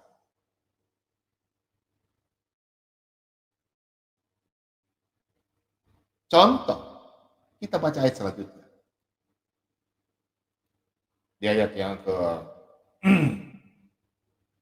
22. Nah, hai istri, tunduklah kepada suamimu seperti kepada Tuhan. Nah, kadang-kadang seorang istri, ingat ya, buat perempuan yang belum kawin ya, jangan Anda kalau cita-cita, oh besok kalau saya kawin kok ngana putangan tak pegang ngana, tak bisa macam-macam. Jangan. Anda kalau suka sama laki-laki, Anda berdoa begitu. Tuhan, terima kasih, Tuhan memberikan saya lelaki untuk menjadi pasangan hidup saya. Tuhan, Engkau berkati laki-laki itu. Terima kasih Tuhan. Saya tahu laki-laki itu Tuhan yang berikan kepada saya. Sayalah tulang rusuk yang hilang daripada laki-laki itu. Nah itu. Jangan bilang Tuhan ini laki-laki besok tak bisa macam-macam dengan saya. Setelah saya dapat saregut, saya pegang dia. Saya ramas dia batang leher. Dia tak bisa kemana-mana. Itu bukan doa, itu mengutuk. Jangan ibu Ina. Jangan jangan. Harus berdoa. Ina, Tuhan, saya punya jodoh, saya nggak tahu siapa, tapi Tuhan, saya ini adalah tulang rusuk yang hilang. Tuhan berikan saya laki-laki yang saya sebagai tulang rusuk yang seharusnya dari laki-laki. Di mana itu yang punya tulang rusuk? Supaya biar saya diberkati. Nah, ada kesabaran, sukacita, mensyukuri apa yang ada. Meskipun suami kita miskin, kita orang kaya, tapi kita menghargai suami kita. Jangan minta-minta kita istri orang kaya, suami miskin ditendang-tendang. Itu suami. Baca ayat baik-baik ini. Hai istri, tunduklah kepada suamimu seperti kepada Tuhan. Jangan Anda tunduk kepada Tuhan baru suami Anda tidak. Anda bikin suami Anda apa nih? Susi, suami takut istri ya. DKI dibawa kendali istri. Jangan. Supaya tidak ada masalah itu, kendali istri atau susi, suami pun menghargai istri. Ayatnya di mana? Kita baca ayat 25. Kita buka ayat 25. Ini orang yang kepenuhan Roh Kudus. Hai suami, kasihilah istrimu sebagaimana Kristus telah mengasihi jemaat dan telah menyerahkan dirinya baginya. Nah, istri menghormati suami sebagai Kristus. Suami menghargai istri sebagai jemaat. Kristus sebagai jemaat. Maksudnya adalah saling cocok. Bahasa kampung bilang apa ya? Baku mengerti lah. Kalau satu panas, api, satu air. Jangan api-api. Pang, pisah. Jangan. Pisah. Emangnya mau pisah? Di atas pasti terikat loh. Tidak bisa berpisah. Hanya maut yang memisahkan. Ya. Jadi anak-anak Tuhan, jangan buat macam-macam. Itu adalah, kalau Anda lihat orang keluarga, biasanya cekcok sedikit, itu berarti tidak apa-apa. Berarti suami istri, kalau kita lihat ada suami istri, ini contoh ya, jujur ya, kalau saya dan istri saya itu sering ke pasar. Suami-suami paling benci suami-suaminya. Jujur ya, sebentar ada yang WA di sini ya. Suami-suami ya, paling tidak suka kalau antar istrinya ke pasar. Kenapa? Nunggunya terlalu lama. Karena istri kalau dia belanja di pasar itu, aduh. Nah, ya betul toh, mama-mama, ibu-ibu orang ini. Kalau belanja, contoh belanja. Ini sayur satu ikat contoh, 5.000. Di sini sayur 5.000 satu ikat ya. Dia sudah tahu tuh sayur itu bagus 5.000. Dia pergi putar keliling kiri sampai terus putar. Ujung-ujungnya dia kembali ke situ lagi. Bertanya, sayur berapa? 5.000. Oh iya, ini satu. Padahal dia tidak pergunakan waktu. Kasihan suaminya tunggu di luar. Contoh dia istrinya masuk di supermarket. Belanja. Istrinya masuk belanja. Padahal nanti ujung-ujungnya kembali ke situ lagi. Dia putar dulu. Dia putar. Sudah tahu tuh mama-mama orang shopping dulu berjalan. Dia teringat dia punya suami di luar. Apa dia punya suami atau dia punya pembantu. Makanya suami-suami jarang mengantar istri. Nggak boleh. Padahal yang romantis itu suami itu selalu bersama dengan istri. Kemanapun istri pergi, di situ suami ada. Kalau umpamanya masalah belanja. Tapi kalau masalah kantor, tidak mungkin tidak satu kantor bisa dipinjam. Tidak mungkin. Nah, contoh kayak ke pasar, piknik, apa, belanja di mana. Istri-istri juga harus mengerti suami dong. Kadang suami kan malas masuk ke pasar. Mungkin karena apa? Ya kan? Suami-suami, kalau saya paling senang. Biar istri saya mau, oh malas tahu. Kadang saya belanja sendiri, beli ikan, beli sayur. Saya pergi belanja. Terus saya, kamu tinggal aja di rumah. Apa? Saya sedang belanja di pasar. Karena apa? Teman saya banyak. Kalau saya bilang, Bapak Hamba. Pak Bobo, Bapak Hamba bagaimana? Sudah di situ sudah mulai, bagaimana? Mereka tanya, kira-kira ini apa? Udah kita bicara firman Tuhan lagi. Bicara lagi. Udah nanti telepon tiba-tiba masuk. Pak di mana? Ini orang sudah lapar. Sudah jam 11 ini. Mau masak jam berapa? Oh baca cerita saja. Paling kita suami jawabnya apa? Ya sudah sabar. Ini ada anak-anak Tuhan tanya sama saya. Sebentar sabar. Nah itu. Kalau orang tidak penuh dengan Roh Kudus, kenapa? Kau tidak mau sabar? Kenapa? Setan itu, suami setan. Jawab istri tanya, ya bagaimana? Kalau bawa kendaraan jangan angkat handphone, biarkan saja marah, biarkan. Jangan angkat motor, bawa motor. Kalau memang sudah telepon ulang-ulang, motor itu dipinggirkan. Ya, pinggirkan, baru angkat telepon, baru bicara. Halo mamaku sayang, saya di kendaraan. Kan istri senang. Coba kalau kamu telepon tiba-tiba, kau tidak tahu kah? Kau tidak tahu, apalagi kau dari timur ya, bahasa itu kasar-kasar. Tidak tahu kah? Orang yang motor kalau orang kecelakaan bagaimana? Kau tunggu. Tidak boleh. Kasih pinggir jalan. Ya ma, saya masih dalam perjalanan, tunggu ya. Ya udah lapar, ya sudah sabar. Dalam nama Yesus saja pasti kenyang. Iya kan? Jangan kasar-kasar. Contoh istri juga, suami kelaparan, istrinya belanja pasar. Pak di mana? Ngerupi di mana lo? Aduh, nanti besok duitnya saya sembunyi ya, saya makan di warung. Nggak boleh begitu. Pak, kita anak-anak sudah lapar di rumah. Kamu di mana sih? Lupa ya? Pasti bujuk begitu, istri juga. Iya, aku minta maaf. Nah, itu istri yang baik, yang bijak. Itu perlu kalau suami yang buat salah. Ya, masa minta maaf ya. Itu baru namanya suami istri. Yang sudah dipersatukan. Rusuk tidak dari mana? Itu orang ada ciri-ciri orang yang penuh dengan Roh Kudus. Kalau orang tukang ngambek marah, itu bukan orang penuh Roh Kudus ada, tapi tidak kepenuhan Roh Kudus.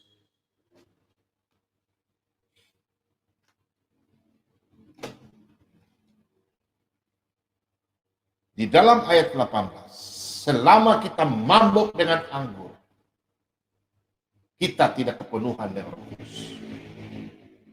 Sampai ada orang mabuk, dia cium-cium jalan, cium-cium tembok, cium-cium apa. Kita ketawa kan. Jangan Anda kepenuhan Roh Kudus yang usir setan. Itu orang mabuk. Mengusir roh jahat bukan pakai senjata. Bukan. 2-3 orang berkumpul. Di situ aku ada. Roh Kudus ada. 2 orang benar, besar kuasa. Ciri-ciri orang di kepenuhan dengan Roh Kudus.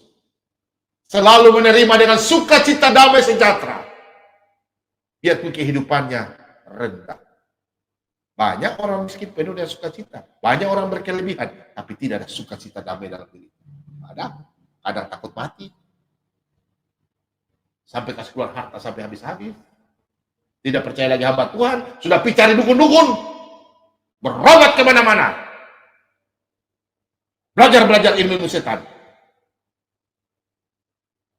Buka hati untuk Tuhan.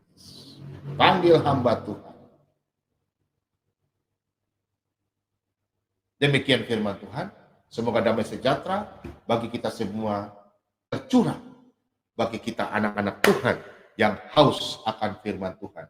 Dan kita haus akan mendengarkan firman Tuhan. Dan kita selalu berseru dan memuji, meminta kepada Tuhan. Dan kita selalu memuji, memuliakan nama Tuhan. Ingat, kalau anak-anak Anda minta izin untuk ke gereja, untuk pertemuan rohani, izinkanlah mereka. Kasih ada yang jaga, kalau takut anak perempuan Anda, kasih orang yang jaga, atau mungkin saudara-saudara Anda, yang ingin mendengarkan firman Tuhan, yang ingin pergi ikut KKR, izinkanlah. Minimal mereka punya teman. Jangan kau menghalangi anak-anak itu datang kepadaku, karena mereka yang punya kerajaan surga. Jangan coba-coba ya.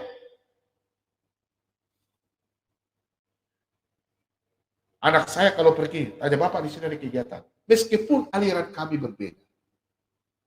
Tapi Yesus Tuhan hanya satu. Dari dulu, sekarang, hingga selamanya. Yesus Kristus hanya satu. Tidak pernah berubah. Haleluya. Amin.